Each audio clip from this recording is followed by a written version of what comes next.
यहाँ पे गाइस दो चीज़ें दी गई हैं जिसमें हमें ये वाली ग्रिल रखनी होती है। ये गाइस ये ग्रिल रख के इसके ऊपर आपको कोयले रखने होते हैं।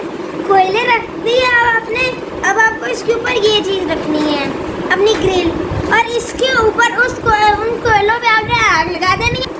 गाइस अभी होगा सेट, और आप इसको टिक्का भी बना सकते हैं, बारबेक्यू भी बना सकते हैं, जो आप चाहे वो बना सकते हैं। और मुझे इसकी सबसे अच्छी बात ये लगी कि हम इसको इंडोर भी कर सकते हैं, आउटडोर भी कर सकते हैं, और ये इजी टू कैरी है।